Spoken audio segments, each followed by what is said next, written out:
Speaker. I seek your permission to raise this question under 27.2. 2022 ආර්ථික අර්බුදයට පසුව ශ්‍රී ලංකා මූල්‍ය පිරිහීම ස්ථාවර කිරීම සඳහා විශාල ආභරණයකින් ගිය නායකත්වය දැක්විය. එහි අභියෝගයට මුහුණ දීමට ගත් උත්සාහය සම්මානයේ ලක්වුවද ප්‍රතිශත 105ක ද්‍රව්‍යශීලීය පිරිහීමේ ඉලක්කයක් නියම කර තිබේ අපේ ආර්ථික යථාර්ථය ආදායම්. ඉතිරි කිරීම හා තරංකාරී තත්ත්වයක් ක්‍රමයෙන් අඩුවන චක්‍රය සිරවෙමින් පවතී. ද්‍රවශීලතාවය පිරිහීම 5ක් පවත්වා ගත් විට අවුරුදු 4ක කාලයක් තුළ රුපියලේ සාමාන්‍ය ප්‍රතිශතය 125කින් පමණ අඩුවේ. මේ අප ජනතාවගේ ආර්ථික ආරක්ෂාවෙන් දැඩි බලපෑමක් සැලසේ. ප්‍රතිශත 105ක ඉලක්කය, that's the inflationary target of 5% onwards, speaker, නිසා දේශීය නිෂ්පාදනය nominal GDP අංකාත්මකව වැඩි වුවද එය ඵලදායීතාවයේ පදනම් වූ සැබෑ වර්ධනයක් සඳහා සහාය නොදක්වයි. මෙය ණය ගාස්තුව වැඩි කරමින් ආයෝජන අවස්ථාව අඩු කරමින් වෘත්තිකයන්ට විදේශ අවස්ථාව බලාපොරොත්තු වීමට මඟ පෙන්වයි. මේ අතර එක් 100%කින් පොලි අනුපාතය ඉහළ යෑමෙන් රජයේ අයවැය සඳහා රුපියල් බිලියන 16ක් පමණ 160ක් පමණ පෙරවීමක් සහ එක් රුපියලකින් කල්පිත අගය අඩුවීම රජයේ අයවැයට රුපියල් බිලියන් 45ක බලපෑමක් සිදු වෙයි. ලෝකයේ බොහෝ කුඩා විවෘත ආර්ථිකයන්ට ද්‍රවශීලීය පිරිහීම 2% පමණ පාලනය කරයි. එය පෙනී යන්නේ ප්‍රචලිත පුරුද්දක් ලෙස නොව ගෘහස්ත මිල අගය ආරක්ෂා කිරීම, ණය ගාස්තු අඩු කිරීම සහ ආයෝජන විශ්වාසය තහවුරු කිරීම සඳහා වේ. 2%ක ඉලක්කයක් පැනවීමෙන් ජනතාවගේ ඉතිරි කිරීමේ ආරක්ෂා වීමත් රුපියලේ ශක්තිමත් වීමත් ශ්‍රී ලංකා ස්ථාවරත්වයට හා විශ්වාසයට බැඳුණු රටක් බව පෙන්වීමක් සිදුවේ. මම ඇමතුමාගෙන් මේ ප්‍රශ්නේ ඉවරෙන් ඉස්සලා කියනවා ඊයේ මහ බැංකුවේ අධිපති කතා කරපු විදියට ආණ්ඩුවට පරිබාහිරව යනවද නැද්ද කියන එක මම දන්නේ මේ ස්වාධීනත්වයෙන් කොච්චර වෙලා තියෙනවද කියලා මම කතානායකතුමාට ඒක පෙන්නලා දෙනවා. අද රජයේ ප්‍රතිපත්ති අංක පමණක් අලංකාර කරන නමුත් සැබෑ වටිනාකම හීන කරන සෞන්දර්යාත්මක ප්‍රයත්නයක් බවට පත්වී ඇත.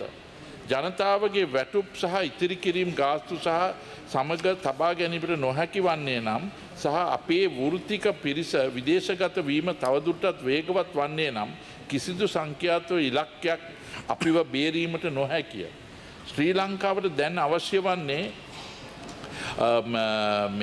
ද්‍රවශීලී පිරිහීම 2%ක් 3ක් පරාසයකට අනුකූලව පවත්වා ගැනීමක් සමග සැපයුම් පාර්ශ්වයේ ආර්ථික ප්‍රතිසංස්කරණය ක්‍රියාත්මක කිරීමයි. That economic reinvigoration. එබැවින් ශ්‍රී ලංකාව ඉතා ඉහළ පිරිහීමේ ඉලක්කය පවත්වාගෙන යාමට හේතු මොනවාදයි සහ 2% පිරිහීමේ ඉලක්කයක් මගින් ජනතාවට ආශාව හා විශ්වාසය නැවත ලබා දිය හැකි බව මා ගරු අමාත්‍යතුමාගෙන් විමසීමට බලාපොරොත්තු වෙමි. මගේ ප්‍රශ්න ටික කතානායකතුමනි, එක ගරු ඇමතුමනි, බොහෝ සාර්ථක ආර්ථිකයන් 2%ක ද්‍රව්‍ය පිරිහීම ඉලක්කයක් පවත්වා ගන්නා විට ශ්‍රී ලංකාවේ සහ මධ්‍යම බැංකුවේ 5%ක ඉලක්කයක් තෝරාගත්තේ මක් නිසාද?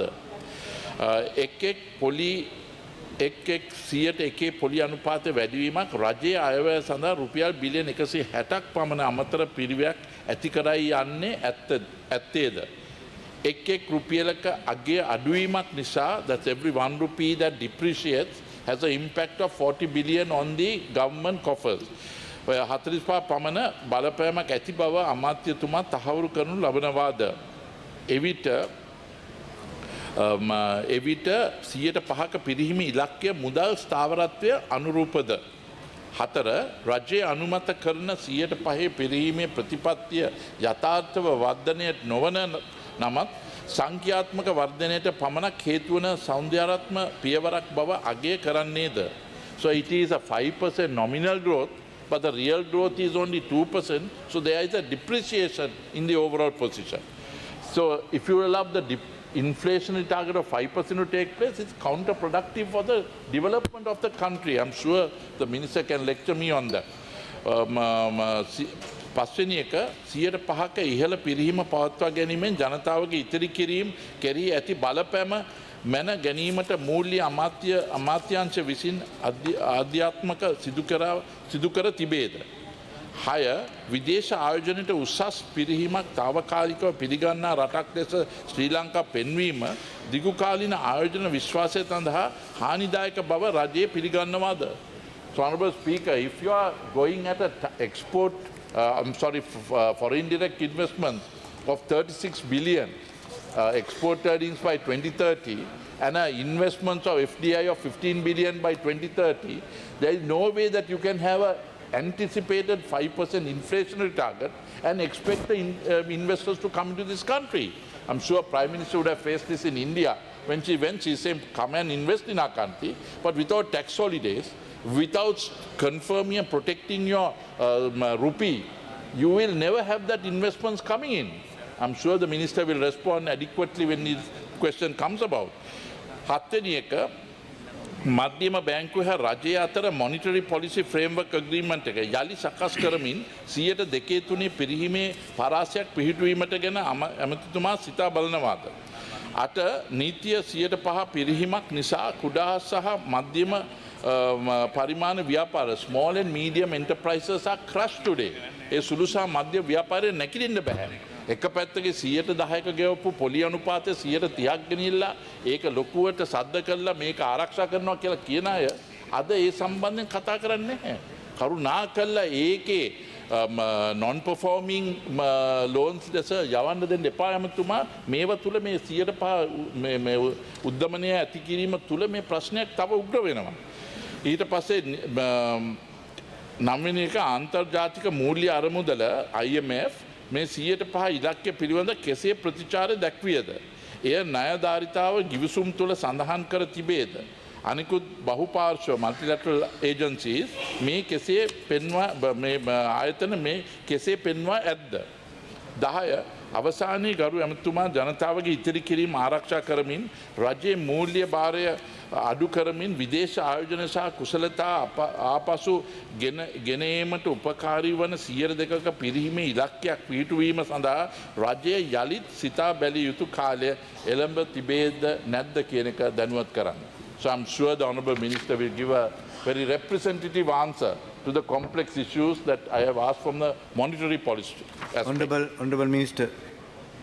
ගරු කතානායකතුමනි, ගරු මන්ත්‍රීතුමා මතු කළා වගේ සංකීර්ණ ප්‍රශ්න ගණනාවක් ඒ වගේම මේක ගැට ගැහිලා තියෙනවා විශේෂයෙන්ම මූල්‍ය ස්ථාවරත්වය පිළිබඳ කාරණය. ඒ නිසාම මේට තොරතුරු තාක්ෂණික තොරතුරුත් අපි ගණනක් සම්බන්ධ වෙනවා. මහා බැංකුවේ ආයතන ගණනාවක් මේකට එකතු කර ගැනීමේ උත්සාහයක් ගත්ත තොරතුරු ගන්න. එතකොට ගරු කතානායකතුමනි මේ මූලික කාරණා කීපයක් මම ඉදිරිපත් කරන්නම්. මේට පිළිතුර මම ඉදිරියේදී ලබා දෙන්න බලාපොරොත්තු වෙනවා.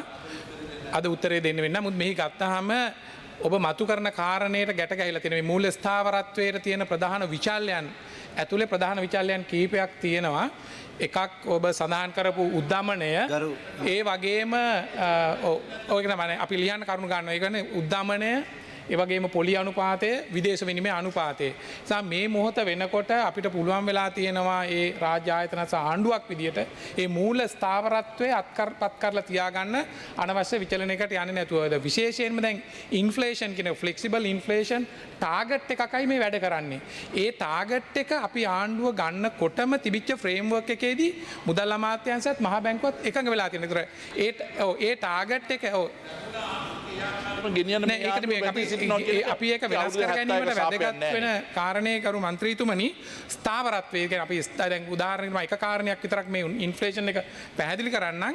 ඒ ෆ්‍රේම්වර්ක් එකේ ඉදී ඒ ටාගට් එකේ පහ තීරණය කරපු එක හරිද වැරදිද තව ඕනද නැද්ද කියන එක ඊළඟ රිවිව් එකේදී තමයි ගන්න වෙන්නේ. ඒ පිළිබඳ අපිට තොරතුරු මම මහා බැංකුවෙන් ලබා ගන්නම්. මොකද ඒක ඉවර වෙන්නේ 2026 මාර්තු වලදී. ඒතකොට දැනට වැඩ කරන්නේ ඒ 105 ටාගට් එක ඇතුලේ. නමුත් ඒ ටාගට් එක ඇත්තටම මහ බැංකුව සහ ආණ්ඩුව විදියට ගත්තාම ඒ ටාගට් එක පැනලා ගිහින් නැහැ. තාමත් අපි එතෙන්ට ළඟා වෙලා නැහැ. කියන්නේ ඉන්ෆ්ලේෂන් එක ඇරෙස් කරලා තියෙන්නේ. කියන්නේ උද්දමනය මේ වගේ අස්ථාවර තත්වයකදී අනවශ්‍ය විදියට පිමි පැනලා යන්න ගත්තොත් මේ අර ආර්ථිකය රිකවර් කරන වැඩේ කරන්න බෑ. කෙසේ වෙතත් මම මූලික පැහැදිලි කිරීමකුයි කරේ කරු මන්ත්‍රීතුමනි. මේකට විස්තරාත්මකව පැහැදිලි පිළිතුරක් ඉදිරියේදී මම දෙන්න බලාපොරොත්තු වෙනවා. ගරු